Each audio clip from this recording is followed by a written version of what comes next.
Boys, what's good? It's Herm. We're here to talk about the Charlotte Hornets and their number 2 overall pick once again. I made a video a little over a week ago saying that the Hornets better not mess this up, that they better take Scoot Henderson, but all the reports right now are saying that the Hornets are leaning towards or are expected to take Brandon Miller with the 2nd overall pick.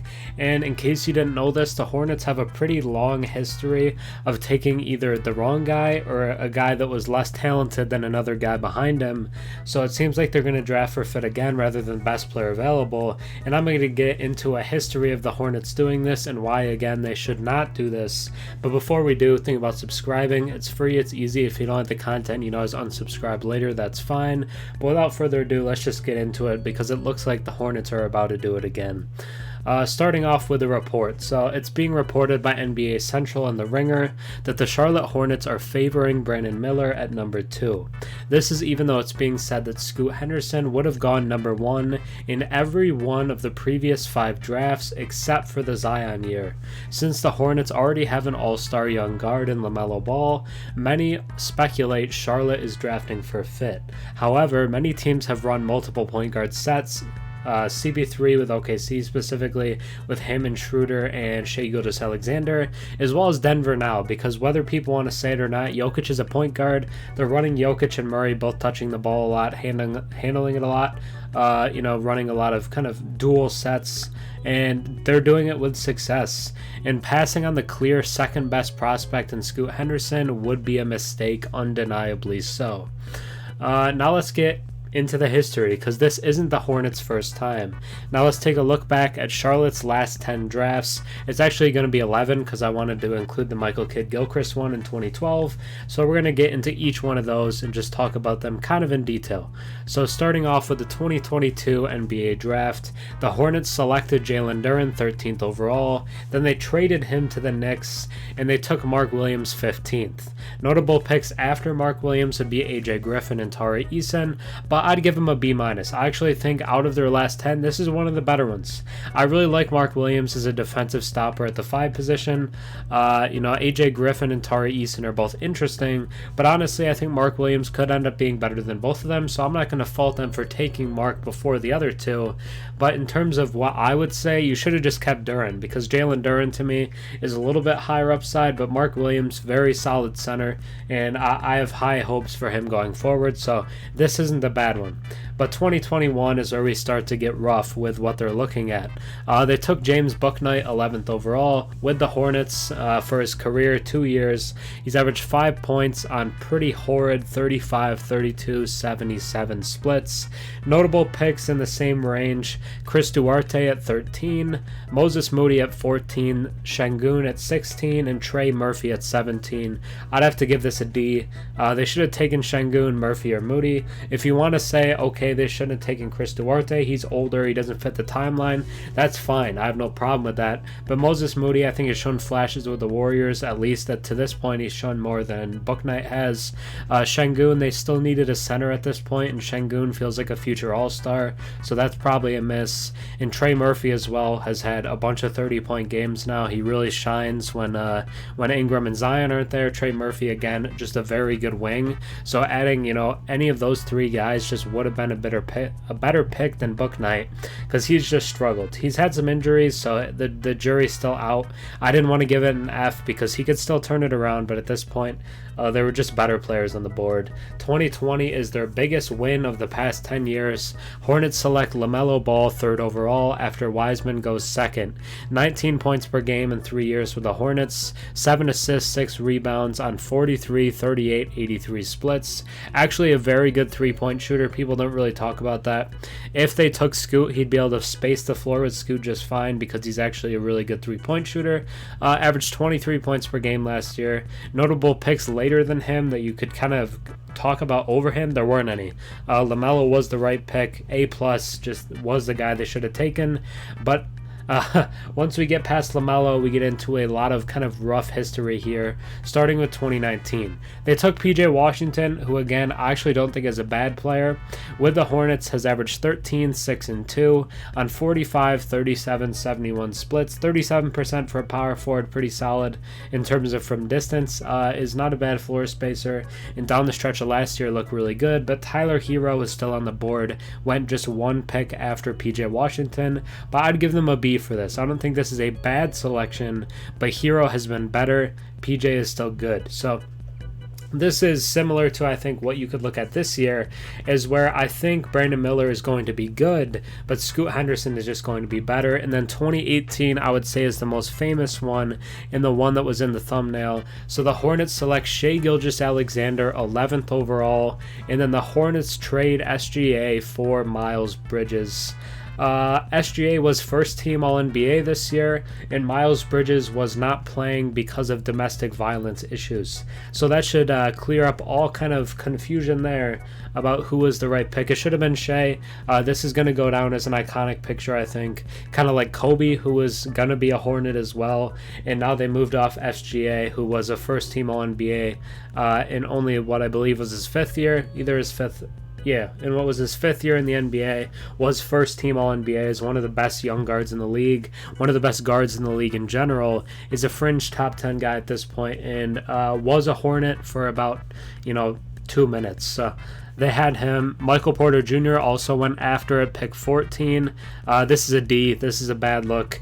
Even though Bridges has been solid at points, 20 points per game in his last season on the floor, SGA and MPJ were on the board, so bad pick. Bridges off the court makes it look worse than it necessarily is. In 2017, they took Malik Monk, 11th overall, 9 points per game, 2 rebounds, and 2 assists with the Hornets on 40 and 34 from the field and from 3, just not good. And he's actually kind of broken out with teams after, was good with the Lakers the year after Charlotte, and was just as good or maybe even better with the Kings this year. Malik Monk has really turned it around into a good player, but with the Hornets was not good. Donovan Mitchell was picked just 2 picks later, and Bam Adebayo was picked just 3 picks later. Have to give them a D-. It's a bad look. Missed on 2 All-Stars, and Monk is already off the team. 2016, they selected Malachi Richardson, 22nd overall, and then they traded his draft rights to the Sacramento Kings in exchange for Marco Bellinelli. This team wasn't really all that good at this point. They made the playoffs in 2016 heading up to this. That's why they were picking 22nd, with Kemba Walker still on the team, I believe. Maybe one of his last years there. And they get Marco, and it doesn't really matter. Pascal Siakam picked at 27 and DeJounte Murray at 29. This draft is kind of a wash for them, and to me it's an F. Didn't keep Richardson, and he wasn't in the league for all that long anyway.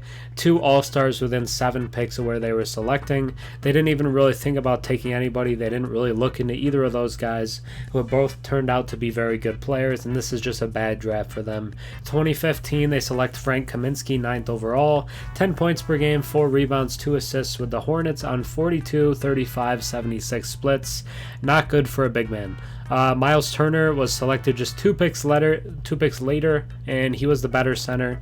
And Devin Booker was selected 13th. I gave them a C- because this draft, there wasn't a ton of talent around. I think Turner would have been a better option. I don't think they were realistically looking into Booker, so I think it was kind of Kaminksy or Turner. Kaminksy was a great college player, and I'd been through Charlotte when he was on the team, and he was a fan favorite. They really liked the dude. A lot of kind of posters of him around town and stuff. People liked Frank the Tank. He was an interesting player. So I'm gonna give it a C-, but Turner was the better center and probably should have been the pick. In 2014, they selected Noah Vonleh, 9th overall, 3 points per game, 3 rebounds per game, only 25 games played for the Hornets. Big yikes. Zach LaVine selected 4 picks later, and TJ Warren 5 picks later. So a couple of really good scorers Spurs in relatively close distance. This is an F. Vonleh just wasn't good with Charlotte. That's point blank, wasn't good. Couldn't even really crack the rotation after being a top 10 pick ever. So that's a really bad beat right there. In 2013, they select Cody Zeller 4th overall, 9 points per game, 6 rebounds per game on 52% shooting, but did play 8 seasons with the Hornets. So I wanted to point that part out. Notable later picks, none. 2013 was a bad draft. Let me just say it right here. Not a very deep draft, not a lot of talent, at least in the same range here at all.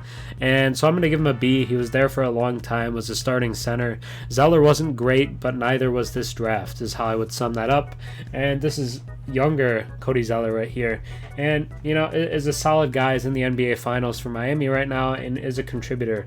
In 2012, they took Michael Kidd-Gilchrist 2nd overall, maybe outside of Miles Bridges.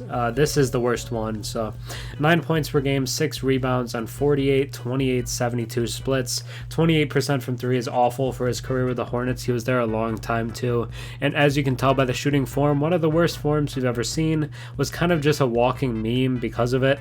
Bradley Beal picked at number 3. Damian Lillard picked at number 6. 2 kind of multiple-time all-star guards. Very good players who should have been Hornets. Michael Kidd-Gilchrist was not the pick here. It was a very bad look. Harrison Barnes has carved out a nice career. He went 7. Andre Drummond has also been an all-star, and he went 9th. So there were a lot of good picks right around this area, but Kidd-Gilchrist was just not one of them. This is an F. Just not a good player. He just didn't turn out to be what people thought he would. Was a really good defender actually, but just didn't really fit the modern NBA. And 2 All-Stars were taken within 4 picks of him.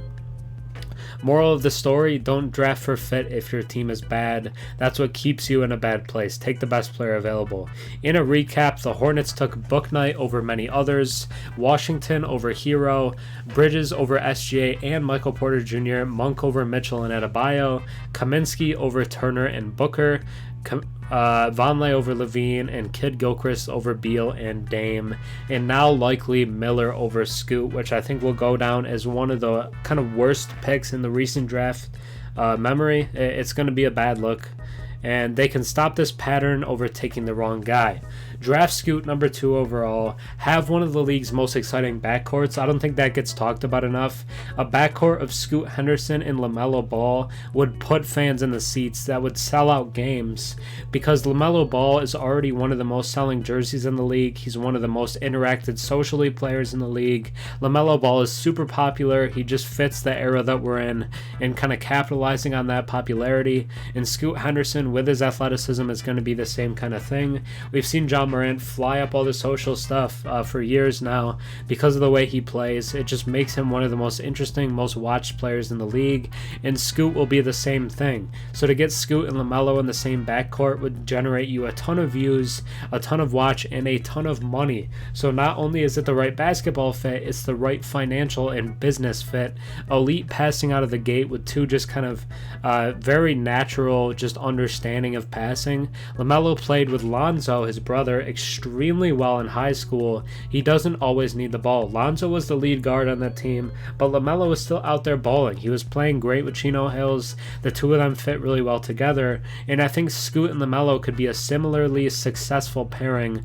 Multi-point guard sets have been used successfully over the past few years. It's kind of a recent shift we've seen, but a lot of teams do it now. Be thankful that this draft has 2 number 1 overall talents in Wemby and Scoot. Again, Scoot would be the first overall pick in many of the last few drafts, and take one of them in Scoot. Just take him. He's a number 1 overall level talent. Get him on your roster and put him on this team. It's not a hard selection, or they can keep it going. Drafting for fit, once again, over the elite and exciting guard. Ignore that the Scoot LaMelo fit is fine and just buy all the hype that it's a bad fit. It's not. Take Miller to add a forward. Add a second guy with legal holdups with Miller and Bridges now. Is Miller going to be a bad player? I don't think so. This point isn't to necessarily downplay Miller. I don't dislike Miller. I don't think he's a bad player. I think he's going to be a good player. I think he has all-star upside. I think Brandon Miller is a very spectacular player. 6'9", Paul George type of player where he plays both ends. He's just a very gifted scorer and kind of does it all. Is a very great player, but he's just not as good as Scoot. him and Bridges in the front court would be interesting, but to me it's not very smart to take a player just because you think the fit is fine. Also, Scoot's upside is higher than LaMelo's. I just want to say that right now. So not taking Scoot because you have LaMelo is dumb. It's just not smart. It doesn't make any sense. Brandon Miller is a very good player, but Scoot is the better one. And although both guys can be 20-point per game scorers pretty early on, Brandon Miller with the Miles Bridges situation is not a good look. Whether you think that he's completely innocent or not, his agent reportedly telling him not to talk about it in interviews, which is a bad look to me, that he can't even comment on it to teams who are asking, just to kind of clear up what happened, is a bad look. It just doesn't feel great that he is not able to talk about it. Doesn't necessarily make me feel like he's completely innocent, but he's not the killer. His friend was his teammate, not necessarily his friend, but Darius Miles is the one who is going to be going to prison for it. Miller isn't. He was just driving the car, whatever. But the off the court stuff is concerning, with Bridges already on the team and they're bringing Bridges back, so that part would scare me, and Scoot is the better player on top of it, so I don't really know what the holdup is here. But let me know your thoughts. That's going to be it for the video.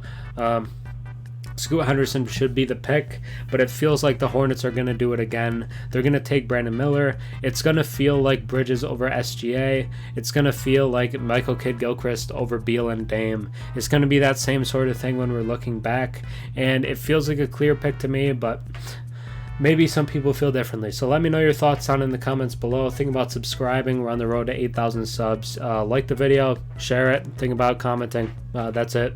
Have a good rest of your day. That's going to be it for me. Peace.